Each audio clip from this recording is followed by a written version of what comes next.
కువైట్లో చికెన్ ఎలా ఉంటుందో ఈ వీడియోలో తెలుసుకుందాం. మసాలా పూసినోటివి, మసాలా పూయినోటివి రకరకాలవి చాలా రకాల కంపెనీలు అయితే దొరుకుతాయి. మనం ఒక సాదియా చికెన్ తీసుకుందాం. 900 గ్రామ్స్ 860 ఫిల్స్ అంటే 230 రూపాయలు. 800 గ్రాములు 200 రూపాయలు. 700 గ్రాముల నుంచి స్టార్ట్ 1 కేజీ 300 వరకు ఉంది.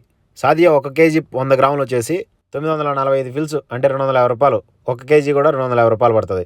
మనకు కావాలంటే ట్రేలు తీసుకోవచ్చు అనమాట. ఒక్కో ట్రేలో ఓన్లీ 10 పీసులు ఉంటాయి. ఇది వచ్చేసి ఫ్రెష్ చికెన్. వీటిలో చాలా రకాలు ఉంటాయి. ఒక్క కోడి కావాలన్నా తీసుకోవచ్చు, తొడలు కావాలన్నా తీసుకోవచ్చు, రెక్కలు కావాలన్నా తీసుకోవచ్చు, లెగ్ పీసులు కావాలన్నా తీసుకోవచ్చు, స్కిన్ లెస్ అయినా తీసుకోవచ్చు, స్కిన్ ఉన్నదైనా తీసుకోవచ్చు. మిక్సింగ్ కూడా ఉంటాయి అనమాట.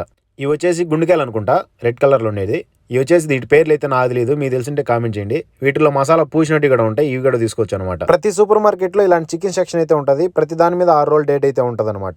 ఇక్కడ చికెన్ తినాలన్నా మటన్ తినాలన్నా ఆల్మోస్ట్ ఇలా ఫ్రిడ్జ్ లోంటి తీసుకెళ్లే తింటారు. ఇవి వచ్చేసి ఎక్కువ రోజులు నిల్వ ఉంటాయి అనమాట. ఇండియాలో లాగా ఫ్రెష్ చికెన్ కువైట్ లో దొరుకుతుందో లేదో కామెంట్ చేయండి. ప్లీజ్ ఈ వీడియో నచ్చుంటే లైక్ చేసి మన ఛానల్ ని సబ్స్క్రైబ్ చేయండి.